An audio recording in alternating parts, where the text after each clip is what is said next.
¿Ya está en línea Leandro Santoro? ¿Estás en línea, Leandro Santoro? ¿Cómo anda, Roberto? Buen día. ¿Cómo estás? Che, mirá que nosotros te junamos desde que no eras tan famoso, ¿eh? Bueno, muchas gracias. Me acabo de vacunar, Roberto.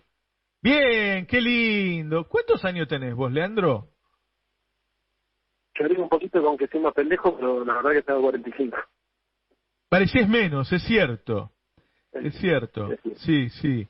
Pero, y viste que están vacunando gente, le llegó a mi hija para vacunarse que tiene 37 también. Sí, viene muy bien, bien. La verdad estamos todos muy contentos.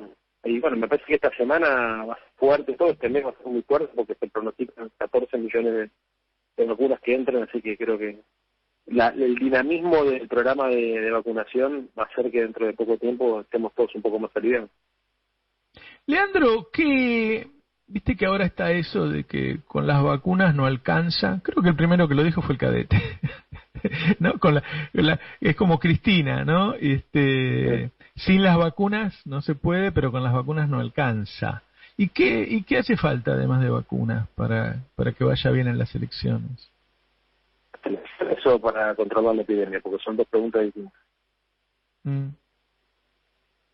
¿Cómo? Perdón, no te escuché, Leandro. No, te preguntaba si en las elecciones o para... No, en las elecciones. En las elecciones creo que lo más no se escucha bien, se corta un poco. ¿Qué problema los teléfonos? Hola, ¿se cortó? ¿Se cortó?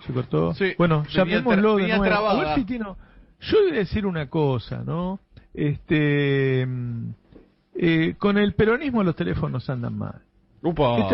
Esta es mi autocrítica. Y con la derecha los teléfonos andan mejor. Vos dirás, con la derecha te pago $2.000 por mes. Sí, claro. Puede ser. Y bueno, hay que pagar lo que vale, ¿no? Tenemos que pagar lo que vale. Y si no, bueno, va a andar mal. Ahora, miren lo que hicieron ustedes, es un desastre.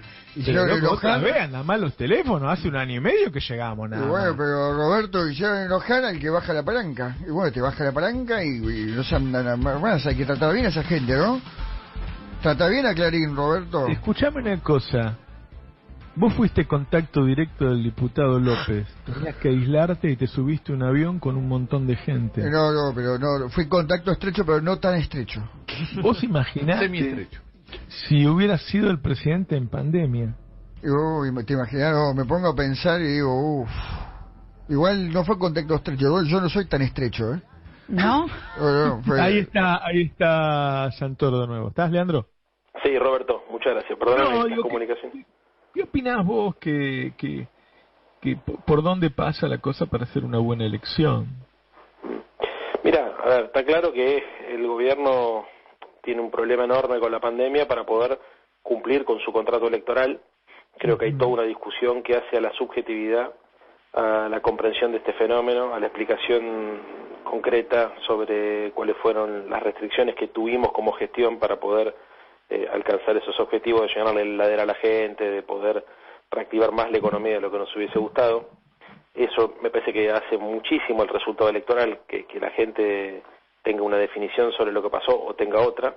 Y después, obviamente, está siempre el tema económico, más allá de la pandemia y más allá de las explicaciones y de la justificación que puedes tener como consecuencia de lo que es un derrumbe de la economía mundial, que es casi, podríamos decir, como un paro cardíaco de la economía, ¿no? Porque se paralizaron todas las inversiones, las exportaciones, todos los motores, el consumo, los motores de la economía se paralizaron, y eso la gente lo sabe, pero a pesar de eso vos tenés que tener una dinámica de gestión que permita que, que no se te disparen los precios, que a pesar de la crisis el desempleo no se te vaya por las nubes. Y bueno, parece que un poco esa es el desafío y la discusión que tiene el gobierno por delante. Bueno, tampoco se va a arreglar antes de las elecciones, ¿no? No, por eso yo creo que son dos cosas. A ver, lo subjetivo, que es la explicación de qué es lo que nos está pasando, digamos, mostrar un equipo de gestión que la gente identifique como personas honestas que ponen lo mejor de sí, que pueden tener dificultades como consecuencia de la pandemia, pero que no es que son insensibles al dolor ajeno o que no ven lo que le está pasando a la gente. Eso por un lado es muy importante, y por otro lado, a pesar de eso, vos tenés que tener un Estado presente que garantice, por ejemplo, no sé, que no se disparen los precios de las tarifas, que el Estado llegue hacia los sectores que más lo necesitan. A ver, creo que hoy me parece que se hicieron cosas, digamos, como para que la base de la pirámide social esté contenida. Los sectores más humildes, que están más postergados en la Argentina, tienen un Estado presente, de alguna u otra forma hay recursos que les llegan. Me parece que los sectores medios y medios altos se han visto beneficiados con la disminución del impuesto a la ganancia, y que además ahí también es donde se vio más claramente la política para mantener el empleo, de ATP, IFE, bueno, repro y subsidios y tasas subsidiadas para las pymes, que el problema lo tenemos en los laburantes, en los monotributistas, digamos, en el laburante pobre, en el laburante informal, donde las herramientas de los estados en general en América Latina para llegar a esos sectores son más obsoletas, son más rústicas, y donde además la crisis económica como consecuencia de la pandemia pegó más duro. Entonces es ahí donde yo creo que hay que combinar las dos cosas, ¿no? La discusión en el plano de las ideas, la subjetividad, todo, porque vos me estás preguntando para ganar una elección, qué es lo que hay que hacer. Y una de las cosas que hay que hacer para ganar una elección es que la gente sepa que hicimos lo mejor que pudimos, pero que el contexto mundial es súper desfavorable. Y lo otro es que te vean que a pesar de ese contexto desfavorable estás haciendo lo mejor que podés con las herramientas que tenés. ¿Y vos pensás que eso se ha podido mostrar? En algunas áreas sí, en otras áreas no. Por ejemplo, en el área de salud sí, me parece que la gente sabe que el neoliberalismo desmanteló el aparato público de salud, sabe que, que degradaron el Ministerio de Secretaría, que dejaron vencer vacunas, que no habían invertido en aparatología ni en recursos humanos. Creo que la gente sabe eso. En el área económica me parece que todos tienen la sensación de que este gobierno hace lo que puede con lo que le dejaron, y que a lo que le dejaron se le agravó con la pandemia, por la deuda externa, porque la recesión no arrancó cuando llegamos nosotros, sino que arrancó a mediados del 2018, porque el problema de la inflación es un problema de arrastre. Me parece que eso ahí la gente lo percibe. Lo que pasa es que la percepción es una cosa y otra cosa es la reacción a la angustia. O sea, si vos estás más o menos bien, o estás más o menos, si querés, y te das cuenta de todo esto, acompañás al gobierno porque le crees. Si estás en una situación que, por más que entiendas, estás en una situación crítica porque tuviste que cerrar el laburo, perdiste el empleo o estás desesperado, y ahí es mucho más complicado. Y este es el problema que enfrentan todos los gobiernos en el mundo, que hay personas que, por más que sepan que el problema es mundial, que el gobierno está en este país o en cualquier otro país, ¿no es cierto?, pero que de la mañana a la noche se vio muy perjudicada, digamos, como consecuencia de los cierres o como consecuencia de la recesión o del parate económico, y en general es más difícil que acompañen a los oficialismos. Así que por eso yo te ponía como primer punto para ganar la elección, que no es lo mismo que para gobernar. O sea, yo estoy respondiendo a la pregunta que me hiciste concreta. Yo creo que ahí la discusión por la subjetividad es muy importante. Después, para gobernar, lo que tenés que hacer es transformar la realidad y enfrentar cada uno de los desafíos, digamos, sabiendo cuáles son los intereses que defendés, ¿no es cierto? ¿Y la ciudad, Leandro? ¿Cómo se gana? Porque viste que cuando los candidatos de la ciudad van y dicen, bueno, pero Juntos por el Cambio no invierte en educación, no invierte en salud, y qué sé yo, y se comen unas palizas electorales. Bueno, yo creo que esta elección, mira, esta es una elección para empezar a construir, es una elección donde más que lo cuantitativo es importante lo cualitativo, y hay que empezar a poner en agenda algunos temas que ya desde hace varios meses hemos logrado empezar a instalar. Lo que hay que aprovechar la campaña electoral para ponerlos en el centro de esa agenda pública, ¿no?, que es básicamente la discusión sobre los bienes públicos, básicamente la discusión sobre el paradigma que tiene que organizar el Estado, de cuál es el proyecto de ciudad que nosotros tenemos más allá de la coyuntura de una elección. Y ahí, yo te soy franco, Roberto, yo creo que, a ver, que Larreta ha encontrado, y el larretismo ha encontrado en la ciudad un discurso, una estética, un modelo de gestión coherente. A nosotros obviamente no nos representa, no nos contiene, pero no podemos dejar de ver, a la luz de los resultados electorales, que hay un sector de la sociedad que se siente identificado con ese modelo. Para ganarle a ese modelo hay que tener un modelo alternativo, que contenga todos los elementos que te acabo de decir: un programa de gobierno, una estética, una coalición política electoral, un discurso, una metodología, que además de ser crítica de lo existente, tiene que ser superadora. Entonces yo creo que en la ciudad de Buenos Aires tenemos que empezar a construir el nuevo paradigma que reemplace el paradigma del larretismo en la ciudad, que desde la perspectiva de algunos compañeros es lo que algunos de nosotros llamamos el Green New Deal, que es la idea de pensar que a la ciudad de Buenos Aires de los próximos 20 años le hace falta alguien que la piense, más allá de los desarrolladores inmobiliarios o de los actores del mercado, en función de la defensa de los intereses públicos. Y esto es lo ambiental, digamos, como común denominador para tratar de resolver todos los problemas que tiene Buenos Aires. Desde el problema del empleo, pasando por el problema de la pobreza y la desigualdad, hay que construir un programa que tenga como objetivo entender que la ciudad tiene que ser verde, la ciudad tiene que pensar en un plan de obra pública donde nosotros podamos, por ejemplo, fijarnos como desafío sembrar 500.000 de árboles en 4 años, donde nosotros pensemos qué hacemos en serio con la basura y dejemos de las consignas berretas que propuso el PRO, de hacemos que reciclamos, pero después la disposición final de los residuos es la misma, por pensar una discusión en serio acerca de qué se hace con eso, pensar cómo ponemos todo el transporte público en discusión alrededor de la idea de que se necesita construir una matriz de transporte y una matriz ecológica que sean lo mismo, que donde las energías tradicionales sean reemplazadas por energías limpias y verdes, donde podamos poner además a los pibes a pensar de qué manera discutimos una ciudad para los próximos 20 años cuando en la agenda global, digamos, hay temas que son claves, cardinales, y en la ciudad de Buenos Aires no se han discutido, que tienen que ver con el calentamiento global, que tienen que ver con el aprovechamiento del espacio público, que tienen que ver con una concepción de la ciudad y de la comunidad distinta. Me parece que en la discusión, por ejemplo, de la educación, tenemos que empezar a plantear lo que están discutiendo las democracias más avanzadas, que es la importancia de la estimulación temprana y de la educación inicial.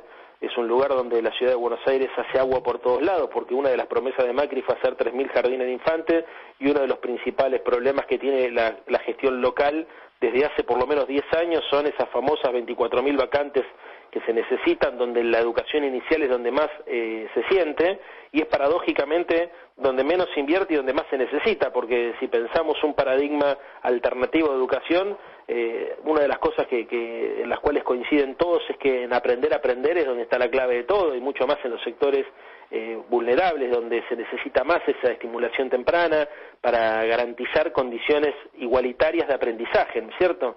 Y entonces yo lo que creo es que hay que empezar a elaborar este tipo de ideas en el marco de un programa y en el marco de una coalición política, y esto tiene que después ser traducido en un gran movimiento cultural, porque pensar una Buenos Aires verde, una Buenos Aires que entienda la justicia ambiental como parte de la justicia social, una Buenos Aires solidaria, una Buenos Aires que recupera lo público, una Buenos Aires que redefine su presupuesto en función de los intereses de las mayorías populares y no de los concesionarios del Estado, que son en general los que meten mano a la hora de opinar en las grandes definiciones, requiere que haya una ciudadanía activa que lo reclame y que le parezca que por acá es el camino, ¿no es cierto? Es una democracia mucho más activa, así que a todo esto agregarle la necesidad de construir un movimiento cultural, por eso yo te hablaba de esta elección como algo más cualitativo que cuantitativo, que genere las condiciones para que el modelo actual de gestión sea reemplazado por un modelo superior. Me quedo pensando en todo lo que dijiste. Es un cambio más profundo que hablar de 2 o 3 temas, ¿no? Sí, a full. Y es ¿tenemos integrarlo. los fierros para generarlo eso? Los medios, las redes, Sí, lo más importante, a ver, yo lo vengo charlando mucho con Recalde, con Mariano, ¿no? Que ahora es el presidente del PJ, y me parece que obviamente el peronismo tiene un rol clave en la articulación de esto, venimos coincidiendo muchísimo. Esta es una elección de medio término donde vos sabés perfectamente que se discute más el gobierno nacional que el gobierno local, pero nosotros vamos a hacer un esfuerzo importante para que se discutan las dos cosas, porque por ejemplo en la gestión de la pandemia el rol de los estados locales fue clave, para bien o para mal, ¿no? Entonces vamos a hacer el esfuerzo de poner estos temas en agenda. Ahora, para adelante, más allá de esta elección, hay que empezar a construir, digamos, esto que yo llamo un paradigma alternativo, en realidad es un programa, una épica, una mística, que nos proponga algo más que reemplazar a la derecha del poder, que nos proponga construir un modelo de gestión del campo nacional y popular, digamos, que pueda servir como faro para toda América Latina, porque la verdad es que hoy la centroizquierda o el progresismo regional está atravesando una situación difícil, ¿no es cierto? Porque te podría decir que el último paradigma que nosotros tuvimos de gestión de lo público en el ámbito local fue la gestión del PT con el presupuesto participativo. O sea, que era a lo que veíamos, y después la descentralización de los uruguayos, ¿no es cierto?, que se copió muchísimo en Santa Fe y bueno, y que se trató de aplicar equivocadamente o mal gestionado acá en la ciudad de Buenos Aires. Pero esas ideas son ideas de hace 30 años. Hoy las ideas, digamos, que están empezando a alumbrar a las mentes más lúcidas o que están empezando a alumbrar los debates más interesantes van por lo que te vengo contando, por la idea de pensar cómo reorganizamos la sociedad con el horizonte verde, digamos, como común denominador, siempre entendiendo que se necesita integrarlo, digamos, a las otras discusiones, que son básicamente el desarrollo económico productivo y la de la distribución de la riqueza para garantizar la justicia social. Eso es un paradigma que yo creo que es el que va a reemplazar el paradigma existente. Si vos construís ese paradigma, por ejemplo, para bajarlo a tierra, y es inexplicable que el PRO te arancele las bicicletas, las ecobici, ¿entendés? Claro. ¿Por qué? Porque, bueno, si vos hablas de lo público, hablas de la ecología, hablas de la defensa del medio ambiente, no hay lugar para eso. No hay lugar, por ejemplo, para que venga IRSA y te planifique el desarrollo inmobiliario. No hay lugar para eso. Leandro, muchas gracias. Bueno, ¿sirvió o no sirvió? Porque fue un medio monólogo y me quedé culposo. No, yo te dejo hablar cuando me interesa, si no te corto. No, o cuando discrepo mucho, qué sé yo, pero me gusta. No, está bien, pero como fue medio monólogo, en general siempre peloteamos más, digo. No, como dijiste vos, o sea, estás planteando algo nuevo, tenemos que escucharlo. A ver, hay mucha gente que lo viene pensando. Esto es muy importante para tu audiencia, para despedirme. Nosotros no vamos a ganar la ciudad diciendo que podemos hacer las cosas mejor que Larreta. Nosotros vamos a ganar la ciudad si logramos convencer a las porteñas y a los porteños que representamos un paradigma distinto, que representamos un modelo distinto.